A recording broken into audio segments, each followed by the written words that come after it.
Saints and Strangers is a scripted drama, TV movie produced by National Geographic, and the production company is Little Engines Productions, and Sony Pictures are involved as well. Saints and Strangers is a two-night movie event. It is the story of the Mayflower, when the Pilgrims come over from England and arrive to find the native people. And the Saints refers to the Puritans, the people who wanted to separate from the church in England, and the Strangers refers to the adventurers, people who were coming in search of riches in a different kind of freedom. I play the role of Squanto, and Squanto is one of the most memorable native persons or figures from American history. It's even if people don't know a lot, and I think most people don't know a lot about Squanto, they know that he was pivotal in the bridging of communication with the native people and the Pilgrims, and he was key in their survival. And Squanto is a person who was captured and enslaved not once but twice. So he had been across the ocean 4 times. He had learned the ways of the English, he'd learned the language. And when he finally returned about a decade later, he found that his entire Patuxet tribe had been decimated by illness, by disease. So he was literally a man with no nation. So he ends up meeting up with these pilgrims and was pivotal in creating a treaty, creating many treaties between the Pilgrims. He's the middleman, basically. He's the middleman, basically, I would say. Yeah, absolutely. You know, when you talk about sort of being in the middle, that's really where Squanto was. And you know, there's a scene in the film where Massasoit paints stripe right down the middle of my face, and we talked about it later because it was something that we had all collaborated on, the different looks that we had. And Tatanka Means, who plays Hobamok, remarked after seeing it, he says, "Was that intentional, that you're split right down the middle?" And so that was one of the actual common things that we had, that we were sort of in the middle of different worlds and different factions. There's only so much that they know about Standish and stuff. What I learned was that I had no idea that this guy was such an iconic figure in American history. I literally didn't know. And since, funnily enough, since I've finished filming, it's when I've spoken to my American friends and I let them know, "Oh, right, which Pilgrim are you then?" And I think, okay, they know, well, I play Miles Standish, and they go, "Oh, my college was named after him, or there's a monument to him," or so. I just had no idea. I mean, this is stuff that this story is taught to you guys in elementary school, you know, and in primary school, which is the UK equivalent. You know, we learn about the Romans and the Vikings and the Saxons and the Roundheads and the Cavaliers, and that's our history. That's what I learned, is that how important this story is to American culture. The being captured and enslaved. You know, when you speak upon slavery in American history, we immediately think African American, and we forget that people have been oppressed and exploited since the beginning of time. So for me, really digging into the depths of the slavery and the capturing of Squanto twice, and what that meant, you know, how that could have affected his viewpoints, his perspective in life, and being forced to live amongst these people and be separated from your home. The idea of home, what is home? What happens when you're separated from your people? What happens when you return after a decade to find that all of your people had been decimated? And going along with these kind of discoveries and really humanizing him as opposed to thinking of him as a historical figure, I got to explore a lot of things, and the most beautiful thing was the idea of living with the Pilgrims and imagining different moments based on the facts that come from William Bradford's biography, for instance. So learning that and learning the language is a great way to call upon the spirits call upon the ancestors who spoke that language, who moved in a specific way. So you sort of tap into that and fill in the gaps and put the puzzle pieces together so that it's a full-fledged character. But it takes an entity like National Geographic who is going to double check, triple check, and have such integrity and such a charge for authenticity. It takes that in order to have the facts delivered right and an entire team of people who want to tell a story that's not only accurate but real and human. I took on this role because it was such a colorful, vibrant, complicated role, and this was an opportunity to tell a story that truly has not been told to this degree. It is a historical piece, and it's historical also in the sense that where the use of the language in this is remarkable. It is unmistakable, the impact of the language. So for me to be able to humanize and to have the material written so beautifully where they were multi-dimensional people. These native people weren't just a device to sort of push the story forward. They were a driving force within the storyline of what was happening. So you get to see a full picture and really get an idea about what truly was happening or what could have been happening during that time. So the ability to humanize Squanto and these tribes were just fantastic. One of the big things in the world at the moment that people need is education, and I think one of the things that happens with this project is it educates people. With Squanto, he was educated. Nelson Mandela became educated, and I think that's what brings this story home worldwide, is that it's just another story about oppression, about people trying to survive. It's about people, and I think and people learn and they become educated. I mean, the whole thing about them being there and surviving in Squanto, teaching them how to grow food and for them to exist properly is about education. And I think if that's what people take away from this, for me, that it's a story about people. It's not the story of... It is the story of the Mayflower. That's kind of sprinkled on the top of it. But it's a story about people. And if people walk away with an education, more of an education about this festival that you celebrate every year in this country, and actually, a lot of people do know why they're celebrating it, but I think it's fair to say that a lot of people have no idea why they're celebrating Thanksgiving.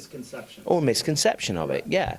And I think that's the goal, I think, is that this becomes a timeless piece, a document in itself that not only kind of tells the story of Thanksgiving, but is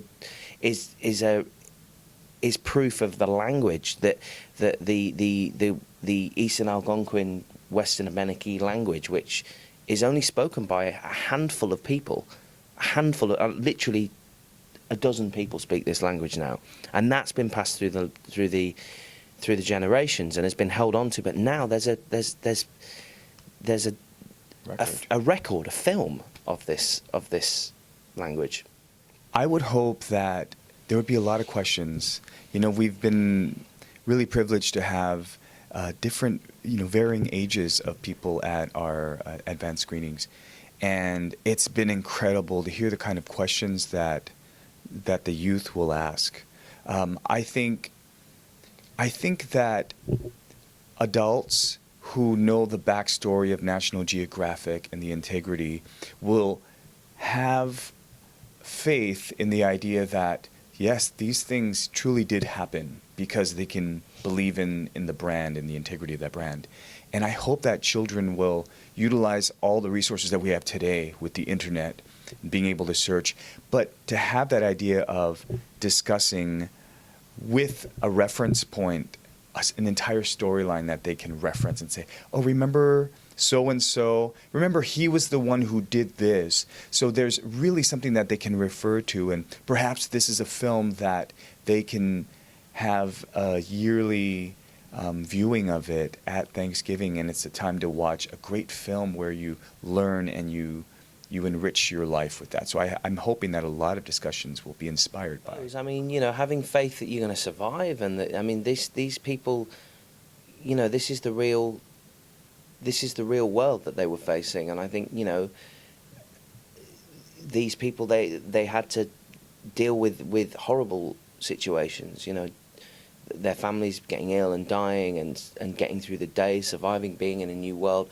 And I think if their faith is what got them through, then yeah, I can see why the faith is such a strong theme in this project. Absolutely. You know, I think that faith will get you through really tough things. And I think that the Pilgrims, the people who separated from the Church of England, they were radicals. They really were. They wanted to separate and create a belief system that was going to work for them. And they challenged the thinking of that.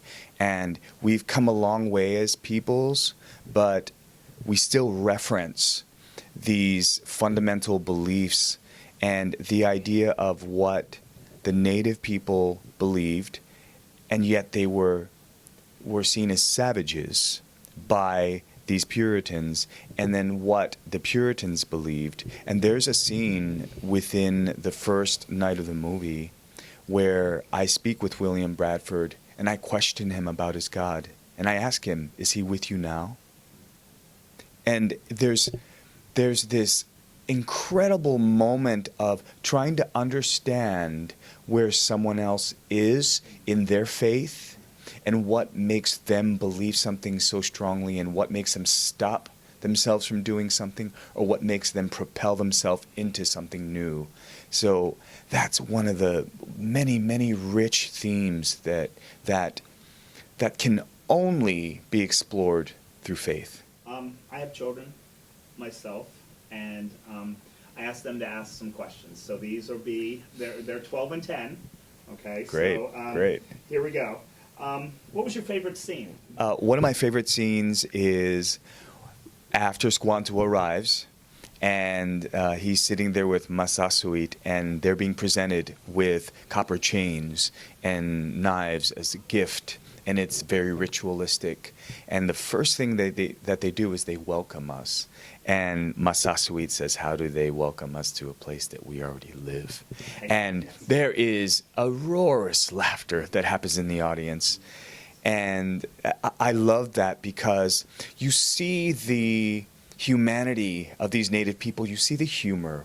There's so many historical pieces that focus on either demonizing the native people as the enemy, or we go on the other side of the spectrum and we are so apologetic for all of the genocide and all the terrible things that have happened with native people that we paint them as these noble, sage people that can say no wrong, and they're just these spiritual beings. And these people had humor, they had agendas, they had fears, they had desires, they were of this earth.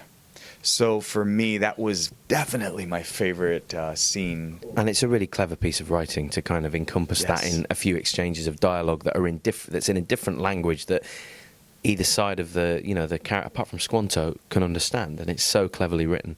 I think for me, my favourite scene, I don't really have a favourite scene, but I just enjoyed being in the group with it because it was a real ensemble, and whenever we were there, you know, from a technical point of view, playing a scene with a group of really good actors, and everybody had something to say or something to add to the scene.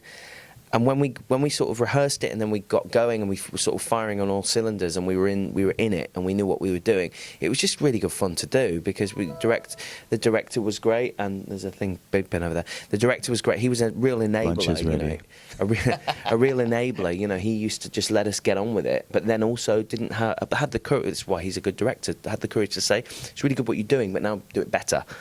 Yes, and it was just really good fun. You know, I loved it when we were telling the story as a group, and the way that he shot it was very enabling because he would just leave 3 cameras running throughout the takes, and you never really knew when the camera was on you, so you sort of became unaware of it being there. Is it on me? So you just got to play it, and that was what was interesting watching it back, was that you'd see. I don't remember that shot. Because there was never any playback. So yes. Yeah, it was good fun. All right, my daughters haven't seen the film yet, so they asked this question: did you cry in the movie? I didn't have to. Okay. I I did. Okay. Both All right. on and off screen. So then, her follow-up would have been, so how, after they say action, how do you just cry all of a sudden? You know, one of my favorite acting teachers said, it's not your job to cry, it's to make the audience cry. That's your job.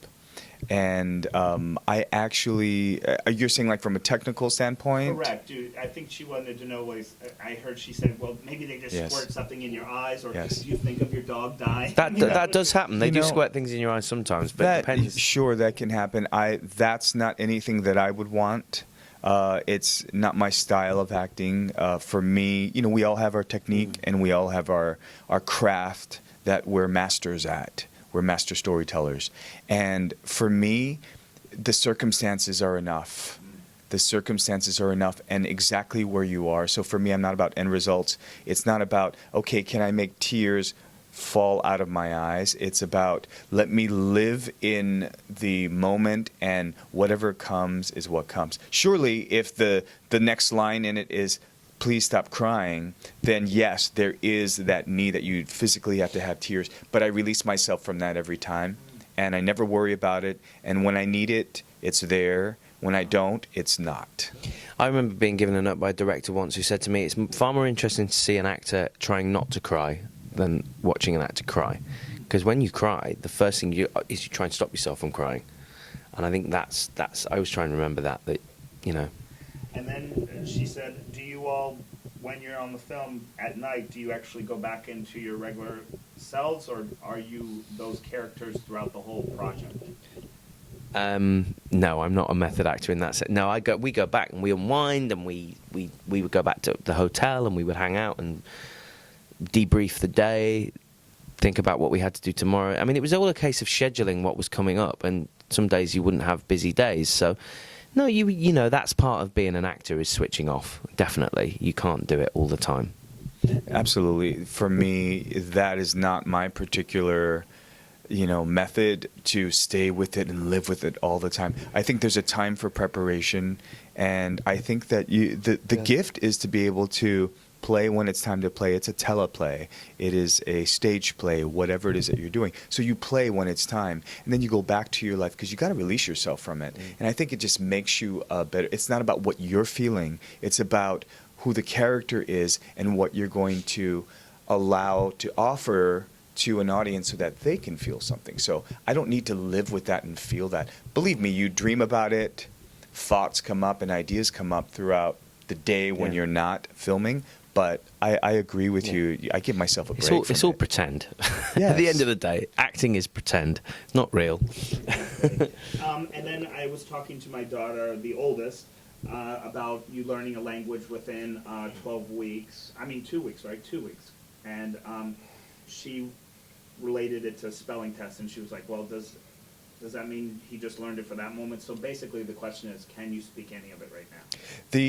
The language, at first, I was very resistant to actually learning it because I would say something like, you know, he was like, oh, musqual dahila. Da is mind. Mus is actually a word that's taken from the Abenaki language, and it means moose, and it's strange. It's the literal translation. So, and I would say, Jesse, it's too much. I can't.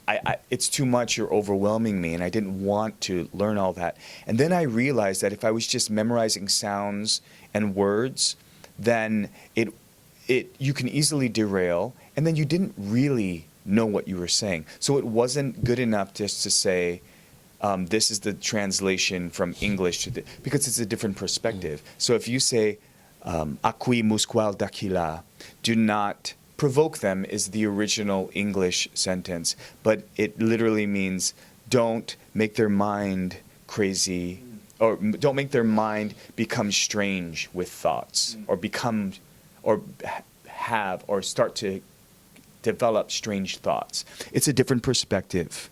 Now, when you speak in that sort of way, it informs the way that you move, it informs the way that you say it. It's a different viewpoint. So absolutely learning the syntax of the root of each word, and inevitably you have to. Otherwise, you don't know what you're saying. And by the end of the project, I was always a week ahead of scenes, and it was just repetition, repetition. But by the end, the very last scene that I shot in the language, I learned it the day before because it just backs up on you. And I had 2 major language scenes the second to my last day. And that last day, I was able to do it. I learned it that evening, went to dinner, forgot about it, and revisited it in the morning. It was the first scene that I had shot on my final day, and I was able to do it. So the language is poetic. It's beautiful. One of the lines is, "Witamawa aliyaki ka hadit," and that means, let us show them how to work the earth. Now, the original translation that we were doing is, let's